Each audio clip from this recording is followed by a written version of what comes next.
Yo, we on? Let's go. What up? Welcome back in. My name's Dustin. If you guys are new to the channel, I like to talk mountain bikes, but I just picked up my Yamaha R7. Been totally loving this bike. Been really enjoying the upgrade process and kind of unlocking this bike's potential. And I'm making a lot of progress. I'm really vibing this thing. So if you guys are new, thank you so much for joining in. So I do want to talk about a couple of the latest upgrades that I did to this bike. I did have a little bit of trouble with one of them, and I wanted to just kind of make this video because I did a bunch of research and couldn't really find anything about this topic. And you know, I'm kind of a squid when it comes to riding. I used to ride quite a bit in my younger days, did some track days. I was always on my bike when I was younger, and then kind of moved to Vegas, became a drummer. Didn't touch a bike for 10 years, but getting back into it. So this might be common knowledge to a lot of people that ride all the time. And I just realized how much I forgot about bikes and how I'm having to relearn everything. So I figured this might be helpful for people that are new to the sport or getting back into it like I am. Just thought I'd share my experience with you guys. And if you guys can help me out, drop it down in the comments and I'd appreciate it. So today I want to be talking about the Woodcraft Rearsets. Only reason I bought these was purely for looks. I've owned a couple GSX-R 600s, R6 back in the day, and I always just ran the stock ones. I wasn't super picky, and now I'm like kind of just wanting to make this thing more or less look the part and be able to do some track days and whatever. But I'm not a 19-year-old trying to be an idiot anymore. Like, I really respect the motorcycle, and I'm really trying to learn the motorcycle and be a lot smarter. And I've been really into moto jitsu lately and trying to learn how to ride the bike properly and safely and not lie to myself and just be cool with who I am. I have giant chicken strips on the side of my tires still, and you know what, I'm okay with that. But I do have a track day coming up in Salt Lake at Miller Motorsports Park, so hopefully we can scrub those down a little bit. And but yeah, I will be running these Woodcraft Rearsets out there. So the issue I had with these, I actually really like them. I watched a couple videos and people talking about how they don't like them because they're very difficult to adjust. But I didn't find it that difficult. I could see if you're trying to adjust them every lap that it could be a pain in the butt, but I'm more of a get it where it needs to be and Loctite it down and set and forget. And that part didn't bother me at all. I noticed a lot of people complained about that, but for me, that's not really an issue. I really dig the looks of these. But what happened was, so the only other video I saw that talks about this, I don't know off the top of my head, but I'm going to drop a link to that video. And the guy was talking about that he's probably going to go to the Attack Performance, which I might go to those if I have any more issues with these. I don't necessarily think it's an issue of the actual rear set per se, but I think more the issue was a lack of knowledge, maybe on my part. So this rear brake, I'll put some B-roll up while I talk about this, but this it has a stop on it. So when that rear brake returns to its spot, it hits a wall. And I don't think I had this adjusted properly. I thought it should just be kind of a swap it out, put the return springs on, and everything should match up perfectly fine. And I didn't realize I should probably check for brake rub. I didn't notice any brake rub, just spinning the tire, but it's also got the chain on there, so it's kind of hard to tell if that resistance you are feeling is the chain or if that's some brake rub. So I went out for a ride and I took off and everything seemed perfectly fine.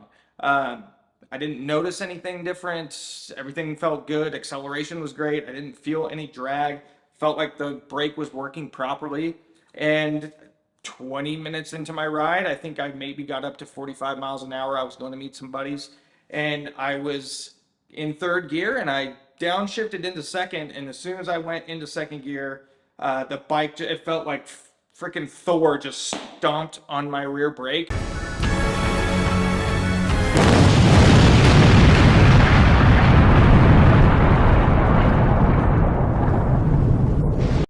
threw me forward, and the rear brake locked up, and there was no play in this whatsoever. Like I said, I'm sure it's 100% my fault. I didn't probably set it up correctly, but I didn't know I was supposed to do anything different. It felt like it worked fine to me. And then I looked at the rotor, and rotor was glazed up and it just locked up. So I didn't know what to do. I was able to motor my bike off to the side of the road into the parking lot, Uber home, and went back, and then it seemed like the brake was working fine again. And I was like, okay, but I brought some tools with me, and I adjusted the lever down a little bit. And then I went for a ride, and I might throw up some footage of it that I have. It's nothing fun to watch because I was going extremely cautiously, because if that happened to me while I was in a corner, outcome could have been really bad. So definitely spooked the hell out of me, and I called around and couldn't really find a definitive answer on what to do. It was kind of a lot of yeah, just adjust it and do this and do that. And it's like, okay, well, what do I adjust? And I wanted to make sure I was adjusting the right thing. I didn't want, it was Labor Day week or Memorial Day weekend. I tried to go to the dealer, they weren't open, but I wanted to make sure I was adjusting the right thing. And so I went out for like an hour ride, and it seemed okay. I would, motor around, kind of touch the rotor, see if it was hot from any rubbing. It didn't seem to be. So I think I fixed it, and what I did is I just basically, where it returns, I dropped it down just a couple millimeters from where it hits that stop, just to assure that when it's in its full return that the brake wasn't engaged. I think that's correct.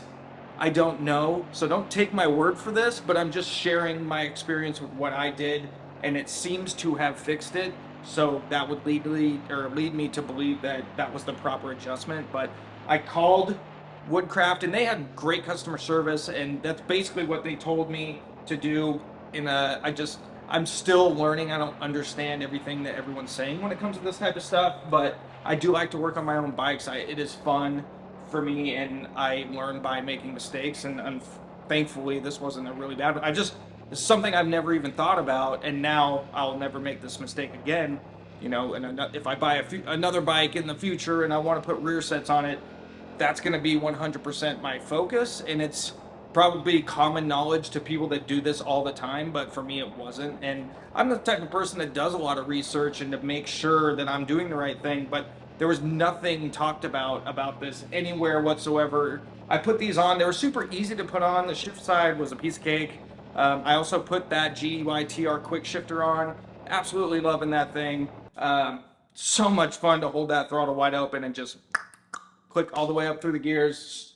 This bike is such a blast. I absolutely love this R7.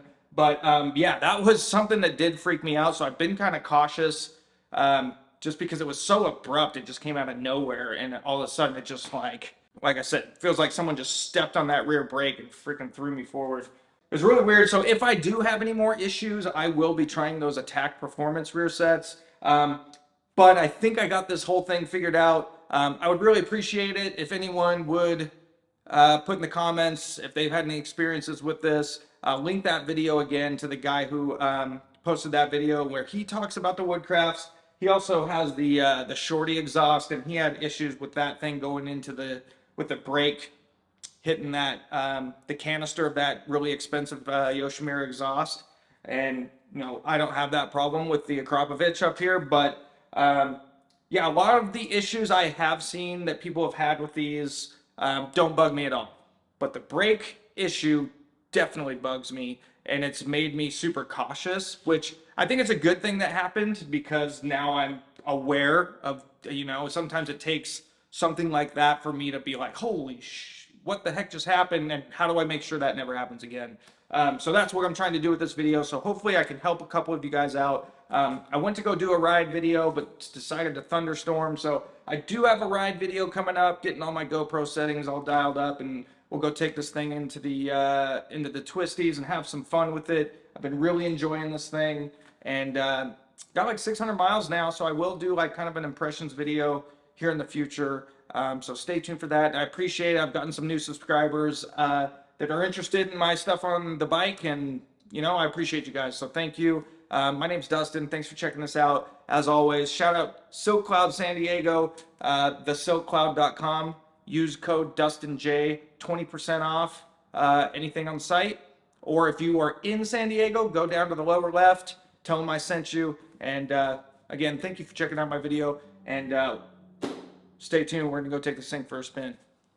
Peace.